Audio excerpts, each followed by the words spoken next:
The following video has been approved by the Jetty marketing team. The video has been rated Jetty. The following video may not be suitable for all viewers. G'day mate, and welcome back to Dyson Sphere with me, Jetty. So today's video, a little bit different. Wanted to cover what items you should be taking with you when you first travel to a new star to set up a new colony, or more likely to bring new rare resources back. And that's actually the second topic.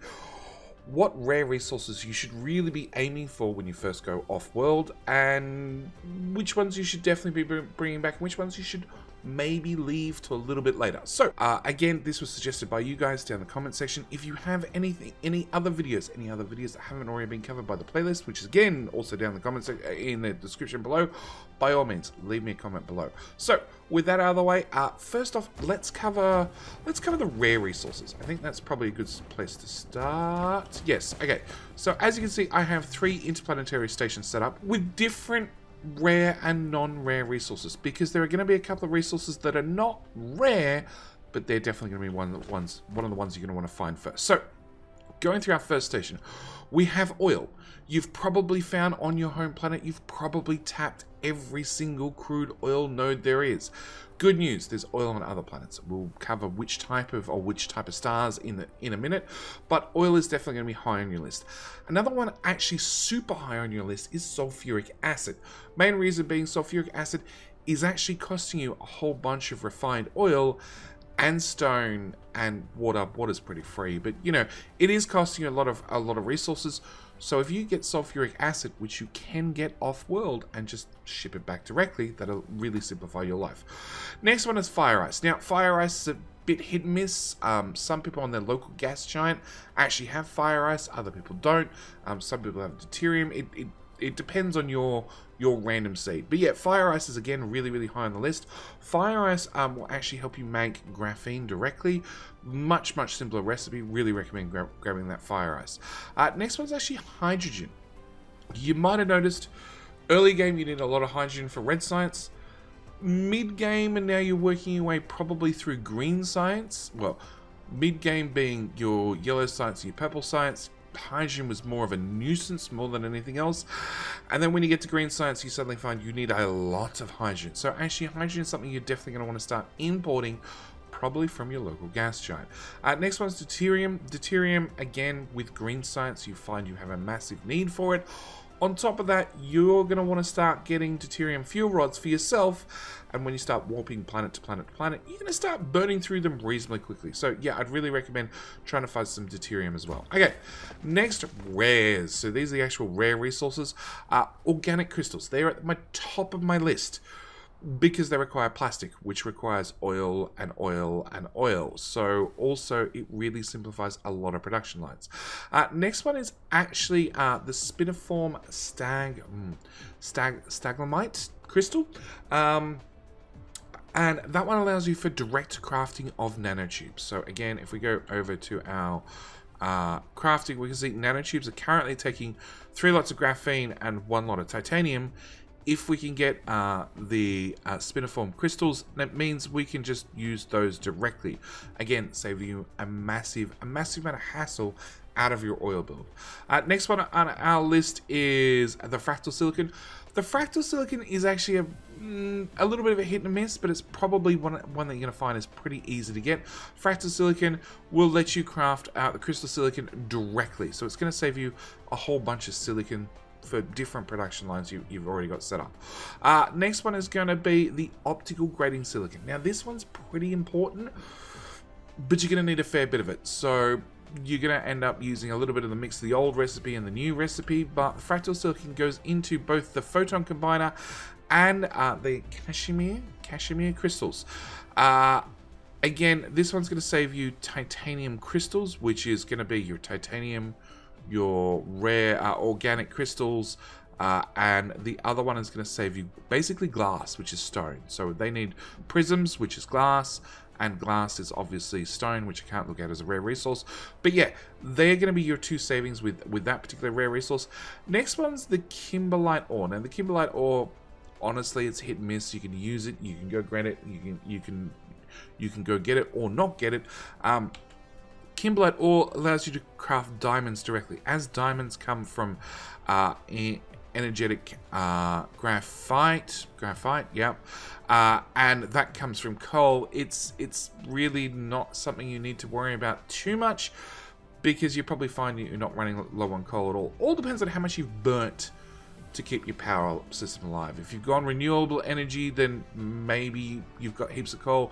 If you haven't gone renewable energy, obviously you're probably going to want to go and grab the Kimberlite Ore. Okay, so that finishes out our second tower. Our third tower, because there are more rare resources, is the Unipolar Magnet. Now, the Unipolar Magnet I've intentionally left to last because it only shows up around a black hole or a neutron star. And in my personal case, I only had about 3 million of it in my whole star cluster. And as the recipe it goes into is into the particle containers, and you need 10 per craft, you're going to burn through it particularly quickly. So this is the only resource I'd actually call a rare resource. The other resources are, yeah, they're not on your home system, but the Unipolar Magnet is definitely a rare resource. So I actually recommend you leave that one to absolute last, probably after you have a bunch of upgrades.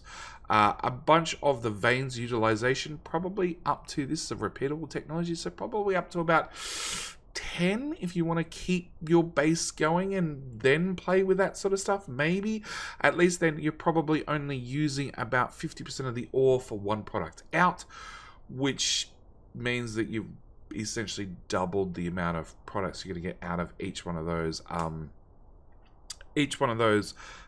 mining veins. So yeah, and speaking of research, I'm definitely green science. Okay, so I finished out a lot of the tech tree, but more importantly, upgrades wise, I have maximum inventory capacity, which is 2 extra lines of inventory. I really recommend you don't sort of, unless you have to, don't go off to another star until you have that research done.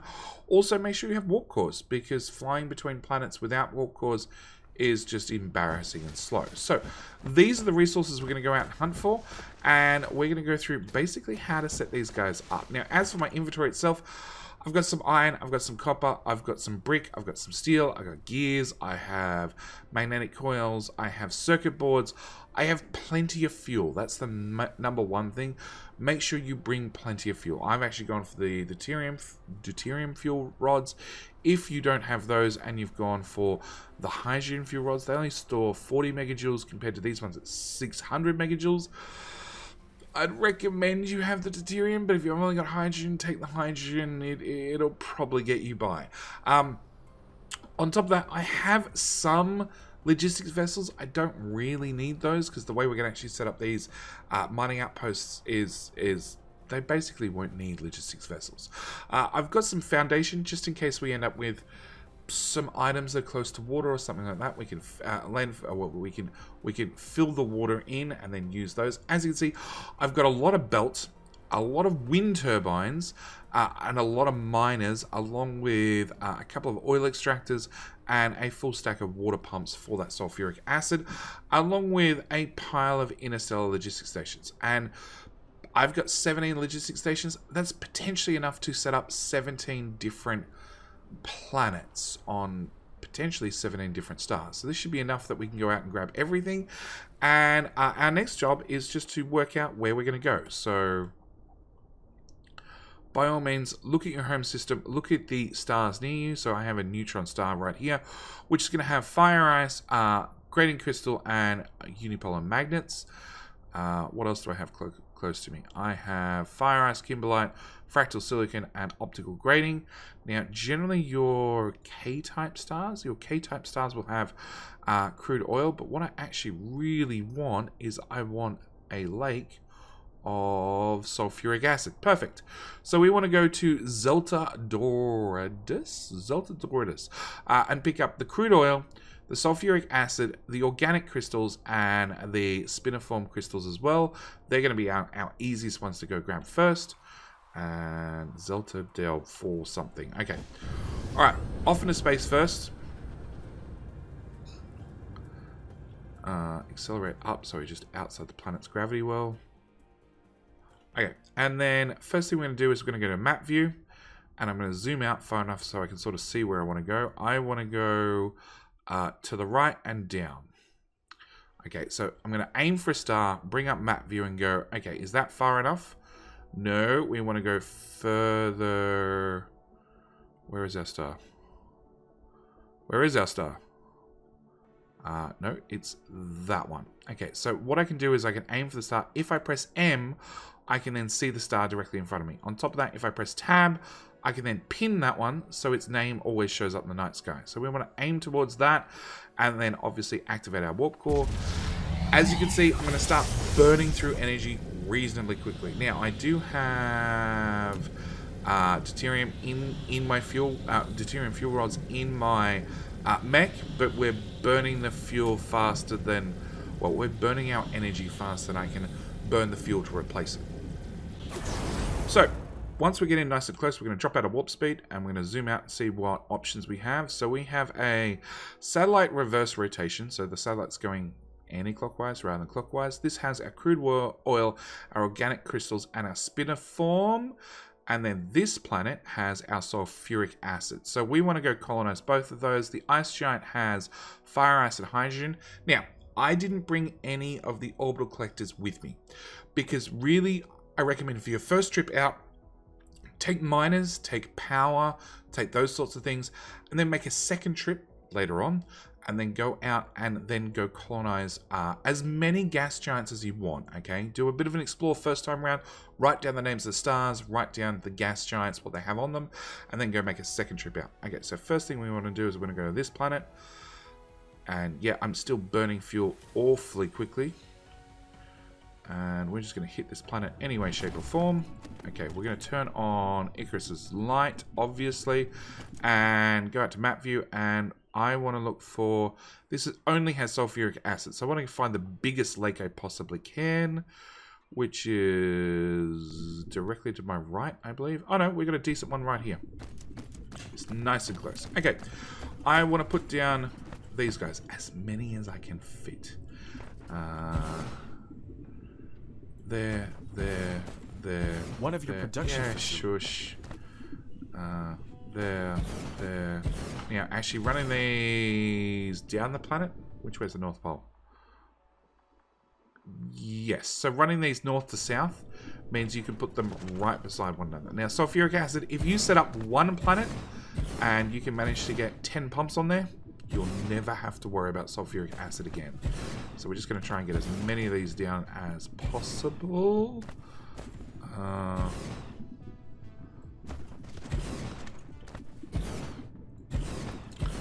Okay, and then transportation, I want a intergalactic hub right there.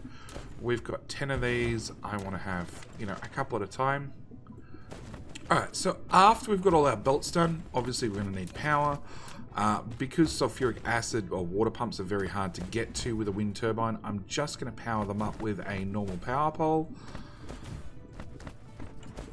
And then, as long as the planet has some sort of wind power, we're good. We're set. We'll just dump down wind turbines. Is there any other resources on here that we wouldn't mind? Oh, look, there's iron right there. We'll go grab the iron whilst we're here.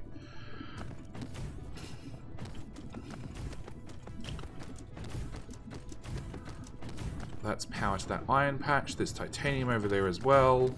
We'll just run power from one mining, or from one vein to the next vein. And copper's to our north. And even though this planet has horrible wind conditions, as I covered in my power video, it's still easier and quicker to throw down wind turbines than it is to do solar or anything else. Unless you want to, you're further into the game, you want to set up a more elaborate way of bringing power to your outposts, this is generally the best way to go. And if we set you to allow sulfuric acid, power load 81%. Can I wind turbine? Put one right beside me. 78%. Yeah, they're all running. They're all running. That's it. That's planet done. Okay. Next planet was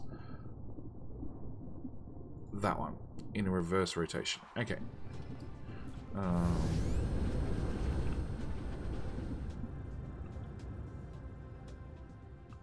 That one right there.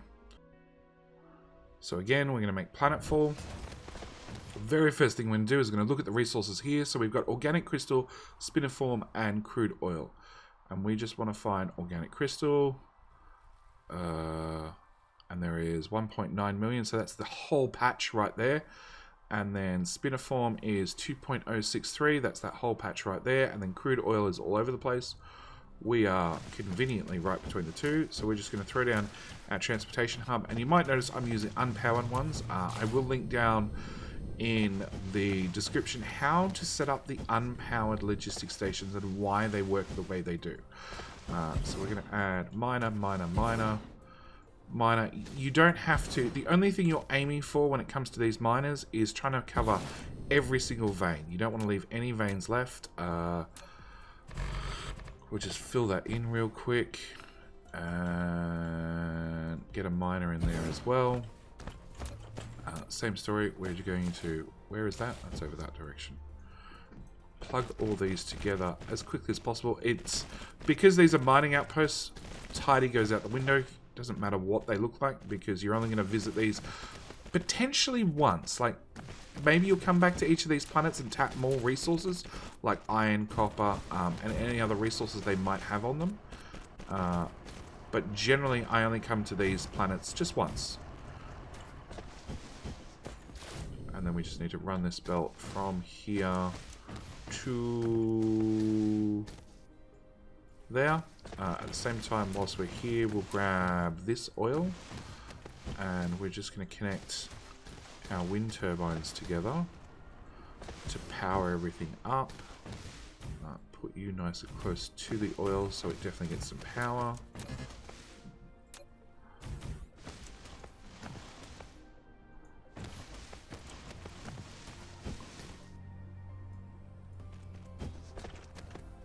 And where's our other resource? Our other resource is that direction. So yeah, just take a few moments to set up these outposts and we'll be right back. Alright, as you can see, we've got all three resources now being loaded up. I did tap another couple of oils whilst I was here. This one, and this one. So this is bringing in about 12 oil per second with another 4 on top. So it's like 16 oil per second. Obviously, this is a full belt. Now, if I had Mark III belt, I'd use Mark III belt. But that's bringing in 12 per second along with the organic crystals are also doing 12 per second. You can run multiple belts. In fact, actually, I just noticed there's some belts. Maybe we'll see it. Yeah. One thing to do before leaving a planet is just look through the planet and see if there's any markers like these, which is obviously belts that were not put down. So we need to wander over here. Yeah, you can run multiple belts, but one of the things you're going to notice you start going through the quickest is actually going to be belts. It's not going to be wind turbines. It's not going to be anything like that. I've put down 10 megawatts worth of power on this planet, literally in just power poles. Okay. Didn't really put down any for actual power generation. I just used them as power poles to stretch power around the planet. And I've already got 10 megawatts worth of power. In fact, actually, there's a whole bunch of oil out. There's another 12 oil right there if I wanted more oil to bring back to home planet. Remember, oil does make a very good alternative for something to burn for power on other planets. Okay, so with that one done, we're going to have a quick look for other rare. We have fire ice, kimberlite, fractal, and organic. So we want to go for a white star, alberino, sure. We've already got sulfuric acid, but this one does have hydrogen, deuterium, hydrogen again, and fire ice. So that B-type star has 2 gas giants. Okay, so we want to avoid that one, and actually either of those. Thanks. Either of those 2 white dwarfs would work perfectly for us. So we're going to go, again, back into space. You do want to make sure that you're fully recharged before you try and do another warp, because if you run out of power mid-warp, you drop out of warp. So we want to find out where those 2 stars are. Now, white giants are actually very, very hard to see in the night sky. Okay, so they're up and to our right. Okay, that one's already been tagged for some reason, so let's not go to that one. Okay, it's in that general direction. Down and to our right. Yeah, very, very hard to see. Okay, again, press tab and pin it.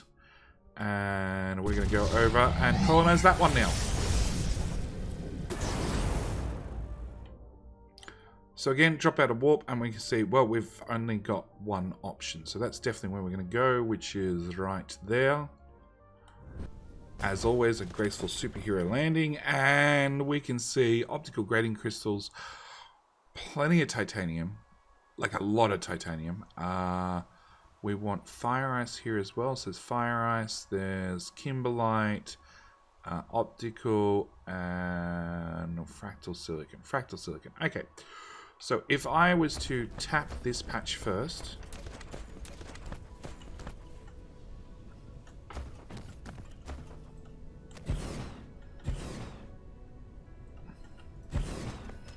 And then throw down some wind turbines as power poles. Some belts.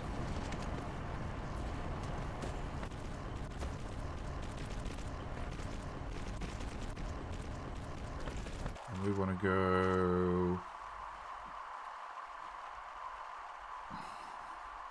fire ice, titanium, fractal silicon, kimberlite. So we want to go basically around the North Pole.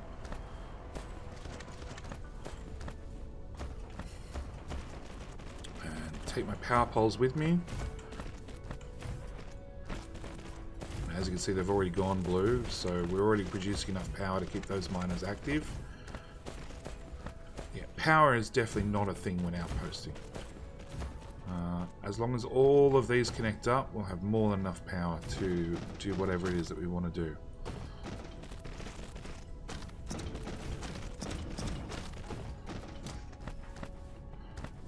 Okay, fire ice. We'll throw the miners on this as we walk past it. Now, fire ice comes as both a resource and from a gas giant. When it comes from a gas giant, it's an infinite resource. When it comes from, obviously, a vein, it is going to be a finite resource. Doesn't really matter which way you get it, but it is one of those products that's definitely going to help you early game. And I'm going to need an actual power pole in that gap. So we're going to take that out and up and wormed across there. Yep. As you can see with all these outposts, I don't really care too much how they're set up as long as they're working, because like I said, the chance of us coming back to this particular planet is fairly slim. So we're going to put down one of those there. We're going to hook our first belt in there, our second belt in right beside it, drag our power poles right the way across. I'm going to grab our Kimberlite Ore,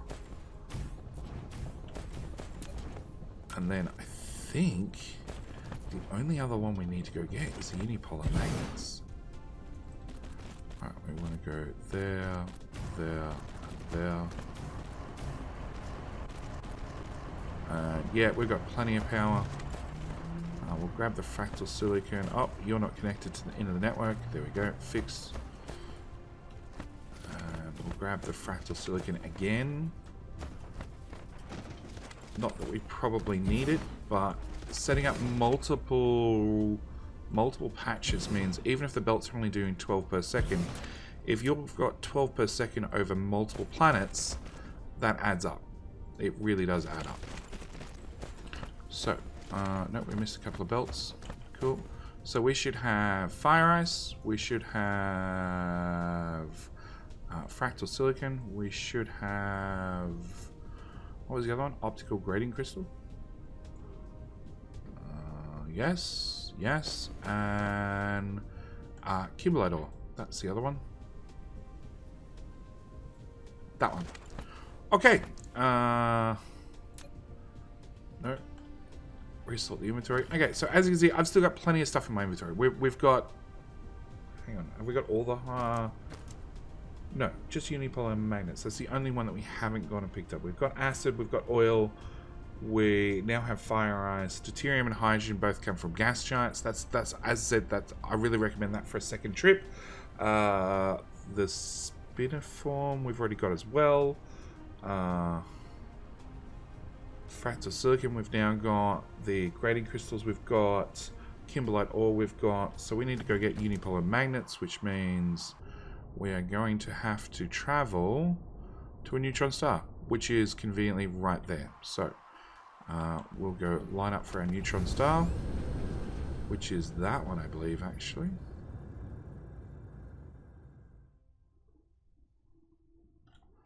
Go out to map view. Yeah, that says neutron star. That's where we're going. Now, neutron stars and black holes only generally have one planet. So I'm shooting straight for that one planet. And then we can go out to, well, no, can you please hit the planet? Thank you. We can go out and check map view really quickly and say, yep, that is just one star. And we want magnets, magnets, magnets, magnets.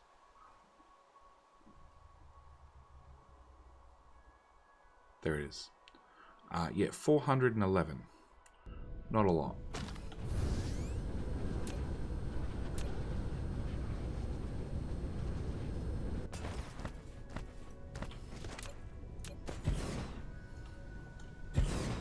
They look cool, but there's not a lot of them. So this is why, yeah, I really recommend you leave this resource till absolute last. Generally until you're up to white science and you've done a few of the mining node ones, because as soon as you start mining this, it's going to go into these stations. And even if you don't use it, you're going to store 10,000 in here, plus potentially if you request at the other end, 10,000 at the other end as well. No, can we do that one first, that one second, that one third, and then we'll just spread down enough wind turbines that the system becomes happy. And that's it, we're powered. Yeah. And we'll set you to do those ones. And that'll slowly fill up. Actually, it'll fill up. Yeah, it'll slowly fill up. It's only going to do 12 per second. Alright, with that said, I'm pretty sure we have all the natural resources. Like, there is fire ice here. I could grab the fire ice. I could grab... Actually, there's a lot of fire ice here. There's a lot of fire ice here. I could grab the optical grating crystals. There's other resources we could definitely grab at this particular planet. But for the moment, for this demonstration, we're going to leave this here. And... yeah, we're using 2.3 megawatts worth of power. How many wind turbines is that? 1, 2, 3, 4, 5, 6, 7, 8, 10, 11, with a strength of 70%. Yeah. Alright, time to go home.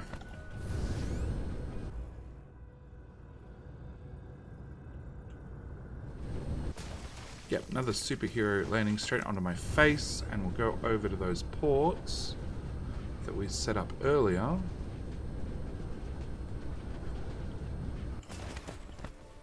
We should now be able to request in oil. Yeah, and I'll actually slide that down, otherwise all the ships will disappear. We should be able to slide that down and request in acid. Yep. Slide that down and request in fire ice. Yep. Slide that one down and request in hydrogen, which I'm probably going to get from my local gas giant. Yep. I already have hydrogen set up there. Now, deuterium we didn't go do, obviously, during this one. Okay, deuterium is one that, yeah, just make a second trip out. As you can see, I have plenty of inventory space left over. I could have, and I really recommend if you're going to go out exploring, spend some time. Like, spend an hour or two, sit down for a whole session, and go out and explore, and go and spend every miner you can, every wind turbine you can, every bit of belt you can. And also, at the same time, which I sort of glossed over, is I already have one of these guys set up that was just missing me throwing in some warp cores. And that would let me request belt out to me remotely. And it is, I've intentionally put in the Mark III belt because I had a lot of that sitting around the box, and I took the Mark II with me. But for the simple click of, hey, I'd like some warp cores, small amount, local demand, boom, that one's set up. It'll now have warp cores in there, and at the other end I could put down an interplanetary logistics station, not powered, and just request the belts from this station to wherever I happen to be. If you want a more permanent situation, you can always put in miners, belts, wind turbines, and actually go out for several hours and just have materials brought to you. Back to these guys. So we did do organic crystals. spindly form things. I can't remember what that one's called. Fractal Silicon, yes. Optical Grating Crystal and Kimberlite Ore. And what's happening in every one of these cases is these guys are leaving, taking 2 warp cores with them, one to get there, one to get back, along with taking the power from this end to get there and get back. Now on this one, obviously, I set up the magnets, and I didn't bother setting up iron, copper, silicon, or titanium. But if you guys are going out and you're doing this, set up a planet. Like, take enough miners, take enough belt, take enough wind turbines, and just go and cover the whole planet in all the miners, all the belt, all the wind turbines, and that way you know that you never have to go back and visit that planet, in theory, a second time. And by having an interplanetary logistics station, I can just request whatever I need across the galaxy, which I should have demonstrated whilst we're out there, but I honestly forgot. We didn't run out of belt. So, with that said, this is how I'd go about setting up your rare resources, and also basically grabbing all the rare resources you possibly can to simplify your production lines. As I said, your diamonds straight away, so rather than going coal into graphite and then graphite resmelted again into diamond, you can just bring in diamond and run it through an assembler. Do I have assemblers on me? No. No, I dumped them all. Same goes for the photon combiner. Rather than having to go glass into prisms, and then prisms into with an electronic circuit into a photon combiner, you can just go for the crystals straight in with the electronic circuit straight into a photon combiner. You can also do the same with the Casimir crystals. Again, rather than using titanium crystal, which is going to require titanium. Then titanium is going to have to be smelted along with one of the organic crystals, which now, at least luckily, we can now import, which is going to simplify life. Nope, that's the wrong one. Import, that one. We can now import, which is going to make life so much easier. Rather have to then recombine those two a second time to then combine it with, where are we? To then combine it with your graphene along with some hydrogen, you can just take that step and go directly. Same with the graphene. Having fire ice means rather having to have the sulfuric acid, which now at least we can import, along with the graphene, you can then bring that in, bring in the fire ice directly, run it through the same chemical plant, and skip the whole process. It's also going to give you some extra hydrogen, which is going to be really helpful for getting the cashmere crystals up and running. Nanotubes, same story again. Rather having to go and get your graphene first to then add some titanium to it, you can just bring in the Spiniform and go straight to nanotubes. And I feel like I'm forgetting one, but I don't think I am. Same with acid. Acid is the really big saver. That is a massive saver. It just means that rather having to go through refined oil, add stone, add water, acid, you can go straight to acid. But with all that said, I hope you guys found this video helpful as always. If you did, I very much appreciate it if you leave a like button. It'll help other people find this video because it appeases the lovely YouTube algorithm. At the same time, if you're new here, I'd very much appreciate it if you click the subscribe button on the way out. Lastly, on your screen right about now, you will probably find a lovely, well, actually you will find a playlist right now of other how-to tips and tricks videos I have done for Dyson Sphere. By all means, give those a look. And as always, thank you guys so much for watching. Do hope you've enjoyed, and I'll see you guys in the next video. All right, bye.